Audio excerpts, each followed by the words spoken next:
A continuación vamos a examinar el uso y el abuso de los escritos de Ellen White por los oponentes de la teología de la última generación. Algunas personas podrían decir que los que apoyan la teología de la última generación ocasionalmente usan mal los escritos inspirados. No podemos negar eso. Pero durante los próximos momentos vamos a examinar el caso en contra de la teología de la última generación, donde muchos hacen mal uso de los escritos de Ellen White. Pero antes de abordar este tema, es necesario dejar muy en claro un punto. El caso en contra de la teología de la última generación no solo tiene un problema con los escritos de Ellen White. El mayor problema con el caso contra la teología de la última generación es un problema bíblico. Y espero que la realidad esté clara para cuando este simposio termine. Lo que fue fascinante para mí es que mientras leía los libros más recientes que atacan la teología de la última generación, fue ver los diferentes métodos que al menos dos de los libros utilizan al tratar con los escritos de Ellen White. El más destacado de estos nuevos libros, escritos por un grupo de académicos, en su mayoría profesores del Seminario Teológico de la Iglesia Adventista, usan repetida y autoritariamente los escritos de Ellen White en un esfuerzo para apoyar su posición. Aunque mostraremos en el transcurso de estas reuniones, incluyendo esta misma, cómo las declaraciones que usaron son sacadas de contexto arbitrariamente, o al menos muchas de ellas lo son. A veces el significado obvio de estas declaraciones es simplemente ignorado, y muchas otras declaraciones que podrían haber sido atendidas son ignoradas por completo. Pero otro de estos libros, escrito por un prominente autor denominacional que desde que se jubiló adoptó un enfoque muy diferente a comparación al primer y más significativo libro. En sus palabras, Ellen White desaprueba el uso de sus propios escritos para resolver problemas teológicos. Vamos a volver a esta declaración de nuevo. Sin embargo, se observa con gran interés que cuando este autor en particular asume que una cita de Ellen White podría ayudarle, no tiene problema en usarla. Pero lo que tal vez algunos hayan pasado por alto al evaluar estos libros es el difícil dilema que enfrenta todo adventista del séptimo día al tratar de construir el caso en contra de la teología de la última generación. A aquellos que intentan hacer esto, básicamente se ven confrontados con dos opciones. Número uno, toman un enfoque no literal y no trascendente de los escritos inspirados. O, número dos, toman un enfoque trascendente literal, totalmente arbitrario, aunque selectivo, de los escritos inspirados. Déjame repasar eso ya que ahora está en la pantalla. Estas son las dos opciones a las que se han enfrentado. Enfoque no literal y no trascendente de los escritos inspirados, o un enfoque literal y trascendente, plenamente arbitrario pero selectivo, acercamiento a los escritos inspirados. Notarás que cuando he dicho aquí los escritos inspirados, no son solo los escritos de Ellen White.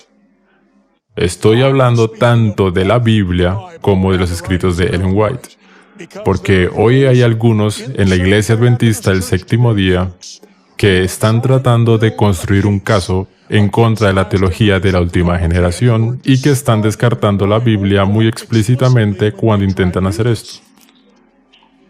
Estas personas no toman la Biblia ni los escritos de Ellen White como autoridades.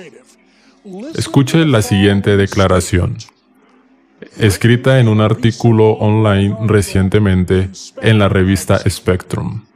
Este individuo se está quejando sobre el uso de los escritos de Ellen White, o no sobre los escritos de Ellen White, sino quejándose de cómo la teología de la última generación se abre camino en el folleto de la escuela sabática. Escucha lo que dice. La insistencia en la pureza doctrinal. Sabes, a esta gente no le gusta la pureza de ningún tipo. La insistencia en la pureza doctrinal se manifiesta al rechazar interpretaciones alternativas de la Biblia o de nuestras doctrinas. Los puristas doctrinales en la Iglesia definen nuestras creencias con tal detalle y precisión como para cerrar todas las lagunas que permiten otros entendimientos. ¡Gloria a Dios! La nueva redacción del 2010 de nuestro dogma de la creación en la creencia fundamental número 6 es un excelente ejemplo de esto. Si esta limitante idea de los comienzos del mundo hace que algunos quieran salir de la Iglesia, eso solo apoya nuestra idea acerca de la teología de la última generación, ya que los que se van de la Iglesia no eran lo suficientemente puros. Aprendemos de Pablo que la experiencia es el mejor maestro. No creo que esta gente haya leído con cuidado a Pablo, si piensan que eso es lo que enseñó. Por tanto, no debemos apuntar a purificar nuestras doctrinas. Entonces, ¿cómo es que Pablo le dijo a Timoteo que no permitiera que nadie enseñara doctrinas diferentes en 1 Timoteo 1:3? Tal cosa como la impecabilidad de la teología de la última generación es inalcanzable y se mantiene inalcanzable y nos mantiene en el desierto. Pablo advierte que, fuera de la cubierta de justicia de Cristo, todos nuestros mejores intentos de hacer el bien equivalen a nada.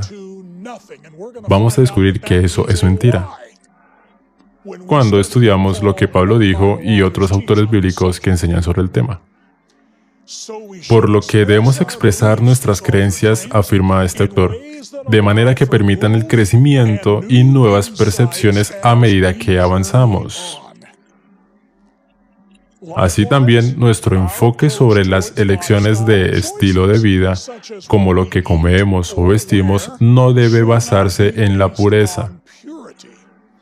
Estas cosas no contribuyen a nuestra salvación. Amigos, si leen más de los artículos que son publicados en este sitio web en particular, encontrarán que su indulgencia moral va mucho más allá de lo que se come o se viste. Este sitio web en particular publica artículos repetidamente defendiendo la homosexualidad y el sexo prematrimonial, y una variedad de otras desviaciones de normas sexuales bíblicas. Pero el hecho es que si adoptas este enfoque, al tratar de refutar la teología de la última generación, no vas a llegar muy lejos en la Iglesia. La gente que lee la revista Spectrum no está cerca de ser una mayoría en el movimiento adventista. Gracias a Dios por eso. Aparte de unos pocos círculos intelectuales, incluso en el adventismo occidental, este enfoque en particular simplemente no va a prosperar. Ninguna editorial oficial de la Iglesia, que yo sepa, imprimiría este tipo de liberalismo teológico extremo. Así que cuando llegue a las dos opciones de las que he hablado, con respecto a la estrategia para refutar la teología de la última generación, la preocupante es la segunda opción, que es la que la mayoría de los críticos de esta construcción doctrinal prefieren usar. Pero en el fondo, como Napoleón en Waterloo, que atacó ambos flancos de Wellington y fue rechazado, y no tuvo más remedio que atacar al centro de la línea británica, aquellos que desafían la teología de la última generación tampoco tienen buenas opciones. O se marginan dentro de la Iglesia, adoptando una visión muy liberal de los escritos inspirados, o usan la evidencia inspirada de manera selectiva. Por lo tanto, se abre a la eventual destrucción de su caso. no solo a través de la presentación de pruebas contrarias inspiradas presentadas por los defensores de la teología de la última generación, sino también por la demostración de armonía. Entre todos los aspectos de esta evidencia, este es un principio muy importante que vamos a aplicar en este mensaje y en otros mensajes que se entregarán en el transcurso de este simposio. Pero ahora volvamos a la afirmación de un destacado crítico de la teología de la última generación, donde dice: Ellen White desaprobó el uso de sus escritos para resolver problemas teológicos. Es cierto que hubo momentos en que Ellen White pidió que sus escritos no se utilizaran para resolver cuestiones teológicas. Y un ejemplo de esto está en la controversia sobre el continuo en Daniel 8. Aquí en el tomo 1 de Mensajes Selectos, página 164, escuche la declaración de Ellen White sobre este punto y escuche por qué pidió que sus escritos no se utilizaran para resolver esta controversia en particular. Ahora pido que mis hermanos del ministerio no usen mis escritos en sus argumentos en cuanto a esta cuestión, el continuo, pues no he recibido instrucción, escuchen cuidadosamente, pues no he recibido instrucción sobre este punto en discusión, y no veo necesidad de la controversia. Note que ella no dijo que sus escritos no debían ser usados para resolver este problema, porque esto no era parte de su trabajo como mensajera del Señor. Más bien fue porque, pues no he recibido instrucción sobre este punto en discusión. Lo que obviamente significa que si el Señor no le había dado luz, ella no tenía más luz en ese tema que cualquier otra persona. Pero a pesar de lo que este autor, el cual he citado 2 veces, cree sobre la falta de autoridad de Ellen White en controversias doctrinales, Ellen White es extremadamente clara que de hecho la corrección doctrinal y la claridad eran parte de su portafolio profético. Aclaremos esto de una vez por todas desde sus escritos. Primeros Escritos, página 78. En ella, la Biblia, Dios ha prometido dar visiones en los postreros días, no para tener una nueva norma de fe, sino para consolar a su pueblo y para corregir a los que se apartan de la verdad bíblica. ¿Era tarea de Ellen White corregir a la gente del error doctrinal? Bastante obvio. Dijo que lo era. Aquí hay otro, tomo 3 de Mensajes Selectos, página 31. Además de la instrucción de su palabra, el Señor ha dado testimonios especiales a su pueblo, no como una nueva revelación, sino que Él desea presentar delante de nosotros las lecciones claras de su palabra, para que puedan corregirse errores, para que pueda señalarse el camino correcto, para que cada alma esté sin excusa. En la página siguiente, en el tomo 3 de Mensajes Selectos, página 32, el Señor me ha dado mucha luz que deseo que la gente tenga. Pues hay instrucciones que el Señor me ha dado para su pueblo. Es luz que ellos deben poseer, línea sobre línea, precepto sobre precepto, un poquito aquí y otro poquito de allí. Esto ha de ser presentado ahora delante del pueblo porque ha sido dado para corregir errores sutiles y para especificar lo que es la verdad. Tomo 5 de los Testimonios, página 665. No se ha provisto una verdad adicional. Por cierto, por eso Ellen White es la luz menor, porque la Biblia es el originador de nuestras posiciones doctrinales y de nuestros estándares morales. Pero note lo que Ellen White dice de lo que sus escritos debían ser. No se ha provisto una verdad adicional y Dios, por medio de los testimonios, ha simplificado las grandes verdades ya presentadas. La Biblia no dice que no lea literatura barata, como Ellen White sí dice, pero lo que sí dice la Biblia en Filipenses 4:8, todo lo que es verdadero, todo lo honesto, todo lo justo, todo lo puro, todo lo amable, todo lo que es de buen nombre, si hay virtud alguna, si algo digno de alabanza, en esto pensad. Ellen White viene y simplifica estos principios bíblicos y eso es solo un ejemplo. Avancemos. El Colportor Evangélico, página 126. Este es uno poderoso, amigos. ¿Cuántos han leído cuidadosamente Patriarcas y Profetas? ¿El conflicto de los siglos y el deseado de todas las gentes? Quiero que todos entiendan que mi confianza en la luz que Dios ha dado permanece firme. Porque yo sé que el poder del Espíritu Santo magnificó la verdad y la hizo honorable al decir, este es el camino, andad por él. En mis libros la verdad está establecida y protegida por un así dice el Señor. El Espíritu Santo, escuchen esto, el Espíritu Santo grabó estas verdades en mi corazón y mi mente, en forma tan indeleble como la ley fue grabada por el dedo de Dios en las tablas de piedra. Esas palabras suenan bien autorizadas para mí. Tomo 2 de Dones Espirituales, página 98 y 99. Mi ángel acompañante me presentó algunos de los errores de los presentes, y también la verdad en contraste a sus errores. Ellos dicen que sus puntos de vista discordantes están de acuerdo con la Biblia, pero solo están de acuerdo con su opinión de la Biblia. Sus errores deben ser dejados y ponerse en armonía con el mensaje del tercer ángel. Nuestro encuentro terminó victorioso. La verdad ganó la victoria. Y necesitamos tener más reuniones como esa en la iglesia adventista hoy en día.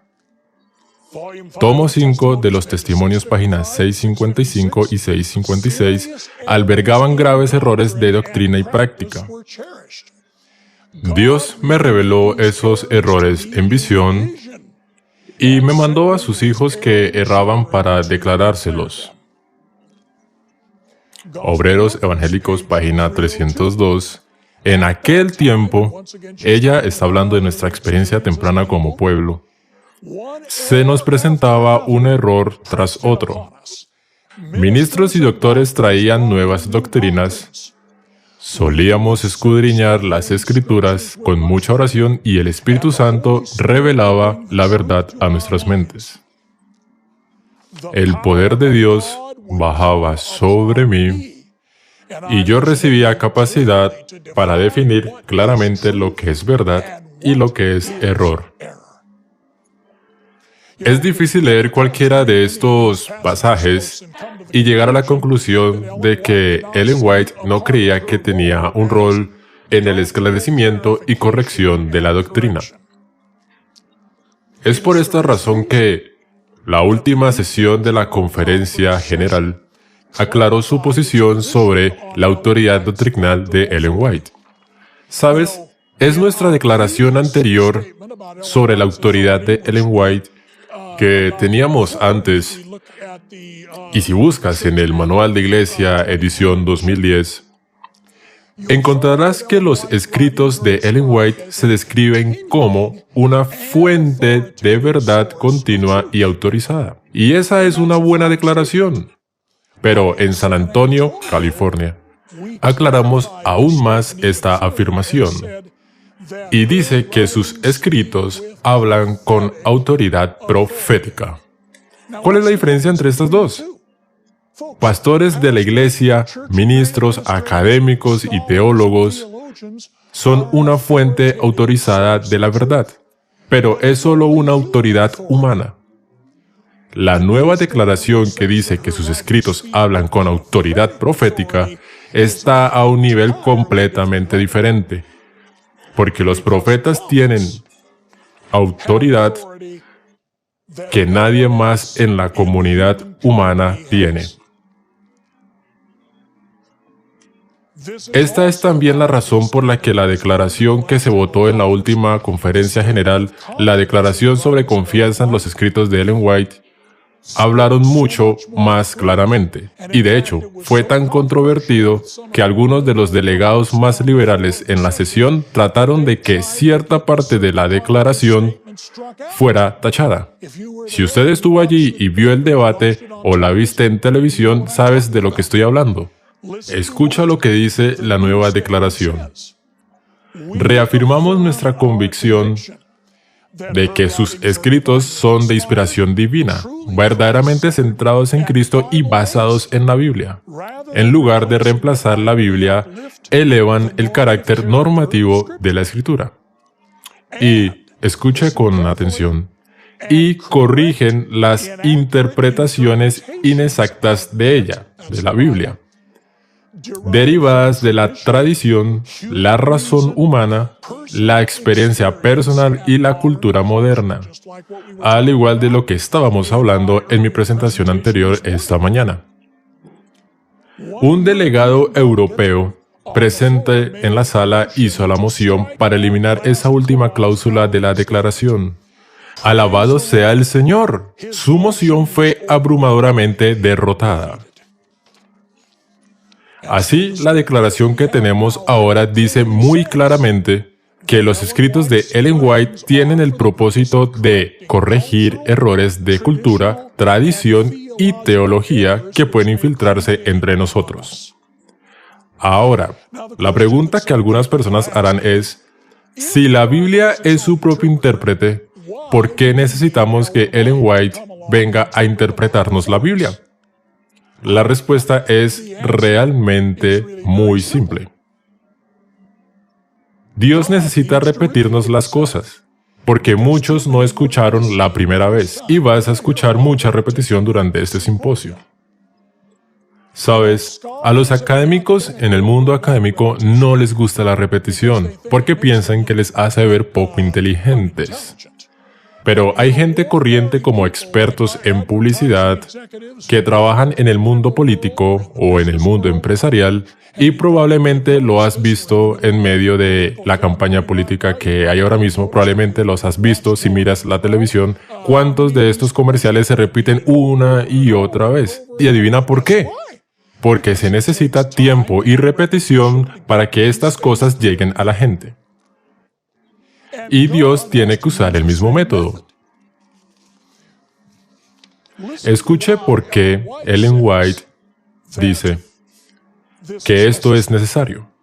En Patriarcas y Profetas, página 364, si el hombre hubiera guardado la ley de Dios, tal como le fue dada a Adán después de su caída, preservada por Noé y observada por Abraham, no habría habido necesidad del rito de la circuncisión.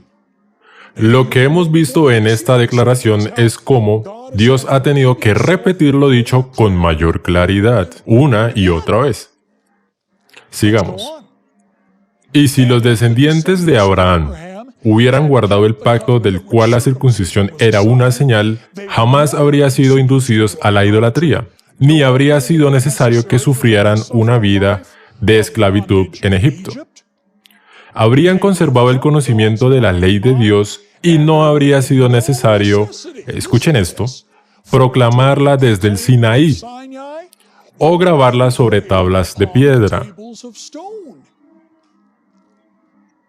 Y si el pueblo hubiera practicado los principios de los 10 mandamientos, no habría habido necesidad de las instrucciones adicionales que se le dieron a Moisés. Nota cómo Dios ha tenido que repetirlo una y otra vez, porque la gente no estaba escuchando su instrucción anterior.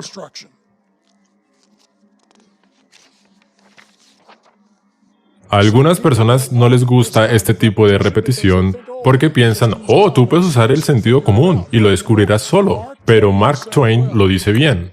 El sentido común no es común.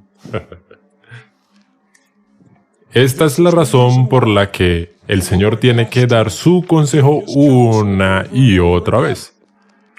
Escuchen cómo Ellen White explica esto en el tomo 5 de los Testimonios, página 664. Pero pocos de entre vosotros saben realmente lo que contienen los testimonios. No estáis familiarizados con las Escrituras. Si hubieseis dedicado a estudiar la palabra de Dios con un deseo de alcanzar la norma de la Biblia y la perfección cristiana, que es lo que vamos a estudiar esta semana, no habréis necesitado los testimonios.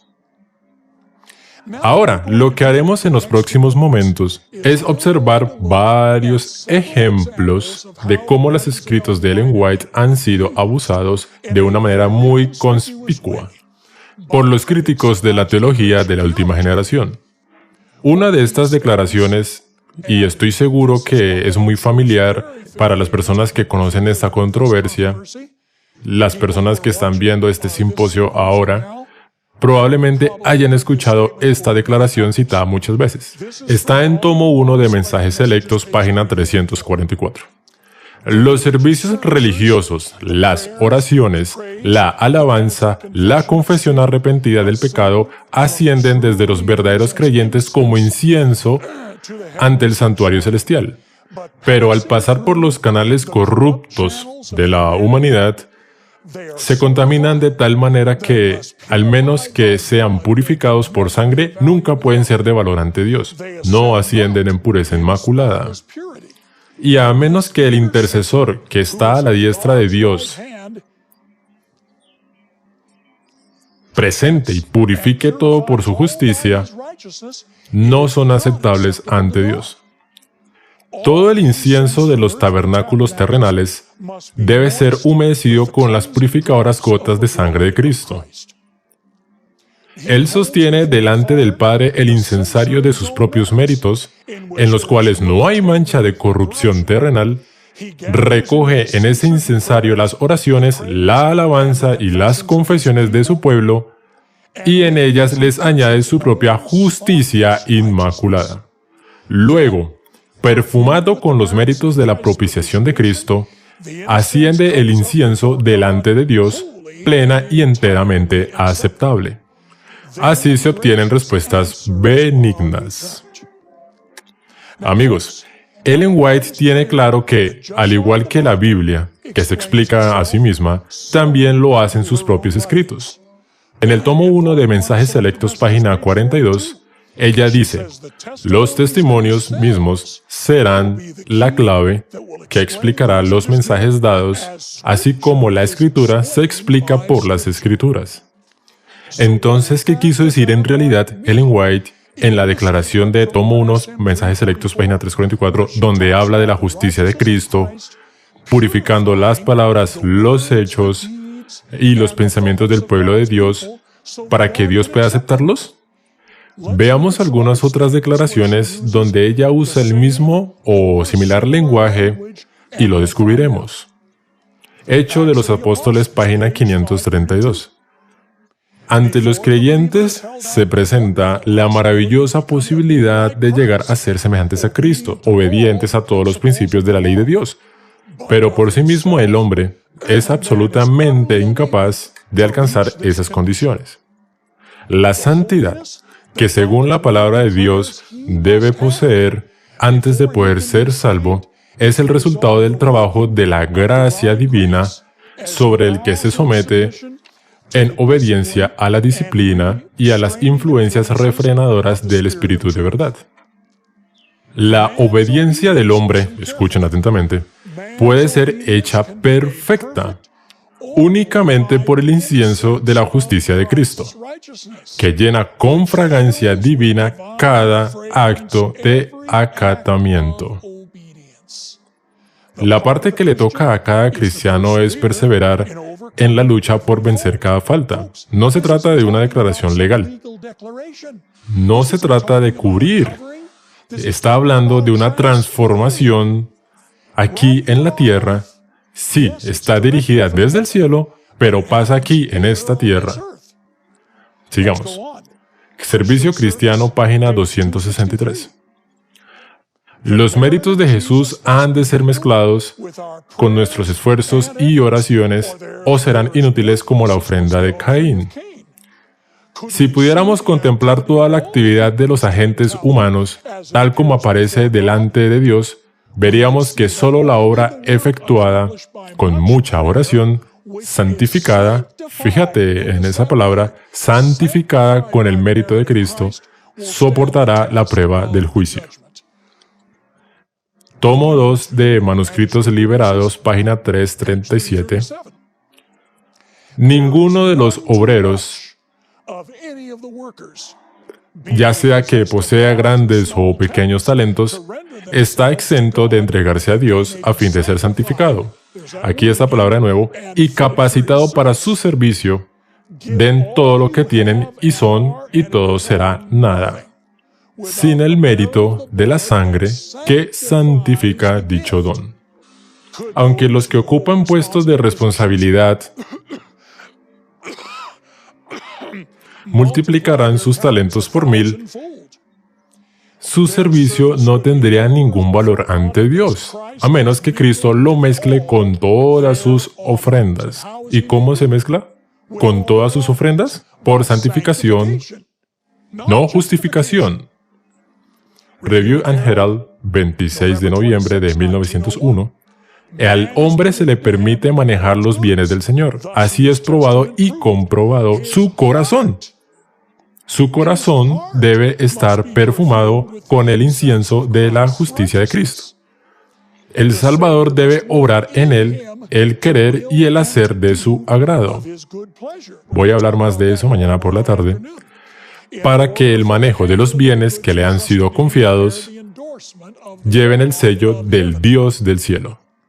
Tomo 6 del Comentario Bíblico, página 1118. La ofrenda que se hace a Dios sin un espíritu de reverencia y gratitud, no la acepta. Es el corazón humilde, agradecido y reverente el que hace que la ofrenda sea un sabor dulce y aceptable para Dios. ¿Cómo sucede esto? A través de un corazón transformado. Tomo 7 del Comentario Bíblico, página 909. ¿No le daremos entonces a Cristo aquello por cuya redención debió morir? Si lo hacéis, vivificará vuestra conciencia, renovará vuestro corazón, santificará vuestros afectos. Aquí está la palabra de nuevo. Purificará vuestros pensamientos y pondrá todas vuestras facultades a trabajar para Él. Cada motivo, cada pensamiento serán traídos a la cautividad de Cristo. Los que son hijos de Dios lo representarán en carácter. Sus obras, escuchen atentamente, sus obras estarán perfumadas con la infinita ternura, la compasión, el amor y la pureza del Hijo de Dios. Y mientras más completamente estén sometidos al Espíritu Santo la mente y el cuerpo, mayor será la fragancia de nuestra ofrenda a Él. Así que no hay nada aquí sobre un pecado inevitable que contamina nuestra santificación, para que cuando llegue al cielo tenga que ser justificado por la justicia imputada. Eso no es lo que dicen estas declaraciones. Es mientras nuestras palabras y hechos ascienden al santuario celestial a través de estos canales corruptos que reciben esta purificación, no llegan al cielo contaminados, se purifican aquí y ahora, dirigidos, por supuesto, por el mediador en el cielo. Ahora, vamos a ver otro conjunto de declaraciones que han sido mal utilizadas por los oponentes de la teología de la perfección. Una de ellas está aquí, en el tomo 2 de los Testimonios, página 549. Él está hablando de Jesús. Es un ejemplo perfecto y santo, dado para que lo imitemos. No podemos igualar el modelo, pero no seremos aprobados por Dios si no lo copiamos, y de acuerdo con la capacidad que Dios nos ha dado, nos asemejamos a Él. Pero si miramos el contexto de esta declaración, averiguaremos de qué modelo ella está hablando. Aquí en la misma página ella dice, Él, Cristo, dejó su gloria, sus dominios, sus riquezas y vino en busca de los que estaban muriendo en el pecado. Se humilló hasta sufrir nuestras necesidades para poder exaltarnos hasta el cielo. El sacrificio, la abnegación y la benevolencia desinteresada caracterizaron su vida. Él es nuestro modelo. Ahora, en el mismo tomo, un poco antes encontramos esta afirmación, otra igual, tomo 2, página 170. Nuestro Señor y Salvador dejó a un lado su dominio, sus riquezas y su gloria, y vino a buscarnos, para poder salvarnos de la miseria y hacer de nosotros seres semejantes a Él. Se humilló y tomó nuestra naturaleza para que pudiéramos aprender de Él y al imitar su vida de generosidad y abnegación, pudiéramos seguirlo paso a paso hasta el cielo. No podemos ser iguales al modelo, pero podemos parecernos a Él y, de acuerdo con nuestra capacidad, orar de la misma manera. Ahora, escuche otra declaración más adelante en ese mismo tomo, y hay cerca de 8 de ellos en los escritos de Ellen White que usan este lenguaje. Tomo 2, página 628. Él dejó su gloria, su alto puesto, su honor y sus riquezas, y se humilló hasta compartir nuestras necesidades. No podemos igualar su ejemplo, pero debiéramos imitarlo. Aquí hay una declaración similar. En el tomo 2 de Manuscritos Liberados, páginas 125 a la 126, nuestro Señor y Salvador amó a toda criatura, dejó a un lado su dominio, sus riquezas y su gloria y nos buscó a nosotros, pecadores, errantes, infelices, para hacernos semejantes a Él. Se humilló a sí mismo y tomó vuestra naturaleza, y de eso vamos a hablar en la mañana, por cierto, para poder enseñarnos a ser puros, correctos de carácter y libres de toda impureza de pecado, para que podáis seguirle al cielo. Él sufrió más de lo que cualquiera de ustedes será llamado a sufrir. Lo dio todo por vosotros. ¿Qué has dado tú a Jesús por este gran amor? ¿Has practicado lo mismo con tus hermanos? ¿Has copiado su ejemplo en paciencia, en abnegación?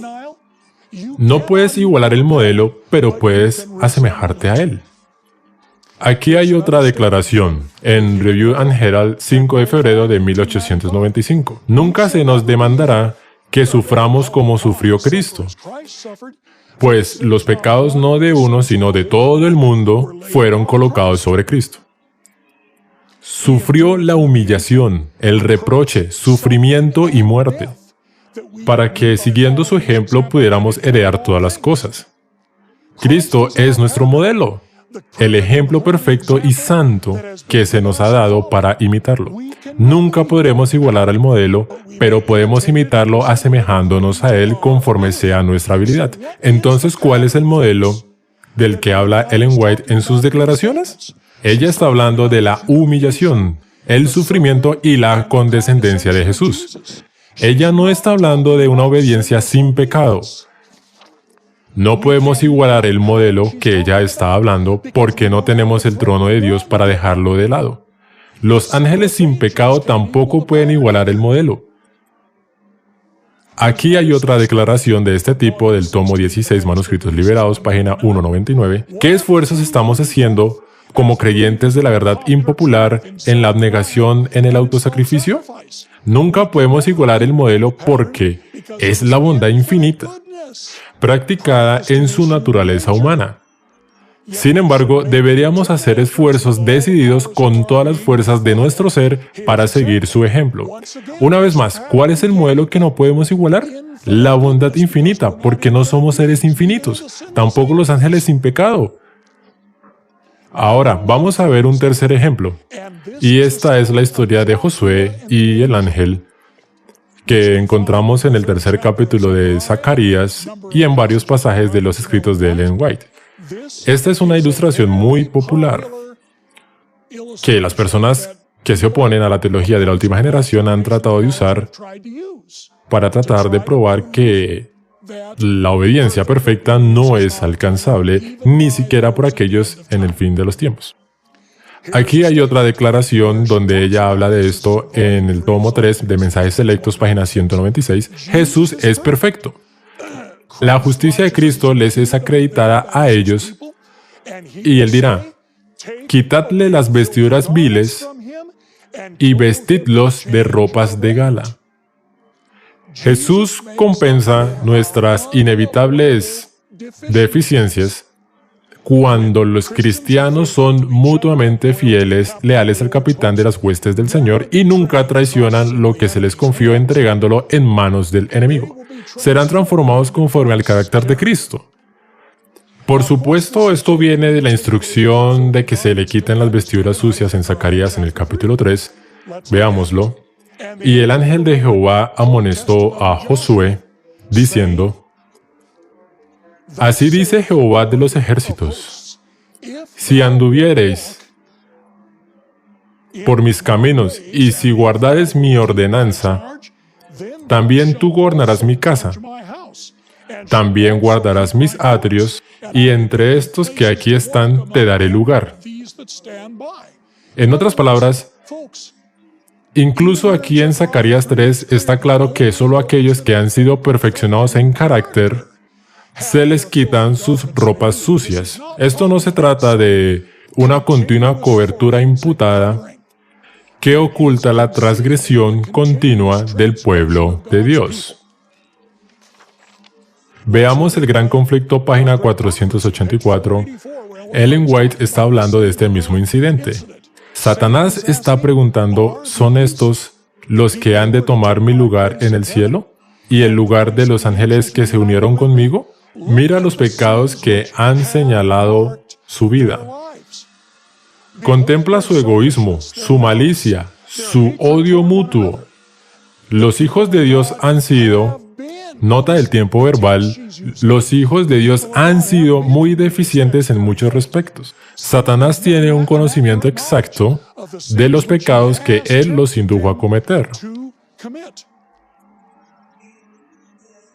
Ellen White dice inmediatamente, citando a Satanás, ahora él señala la historia de sus vidas, los defectos de carácter, la falta de semejanza con Cristo, lo que deshonró a su Redentor, todos los pecados que les indujo a cometer. Ahora pasemos al tomo 5 de los Testimonios, página 469. Escuche lo que ella dice. Israel fue revestido con vestiduras. La justicia de Cristo les fue imputada. La mitra colocada sobre la cabeza de Josué era como la que llevaban los sacerdotes, y llevaba la inscripción Santidad al Señor. Lo que significaba que, a pesar de que sus anteriores transgresiones, estaba ahora capacitado para ministrar ante Dios en su santuario. Note todas estas declaraciones. Se refieren a los pecados del pueblo de Dios en tiempo pasado. Tomo 5 de nuevo en la página 474. Pero aunque los seguidores de Cristo han pecado, no se han entregado al dominio del mal. Han puesto a un lado sus pecados, han buscado al Señor con humildad y contrición, y el abogado divino intercede en su favor. Ahora vamos a ver otra declaración, y nunca he visto esto citado por las personas que usan este ejemplo para probar que supuestamente es imposible dejar de pecar.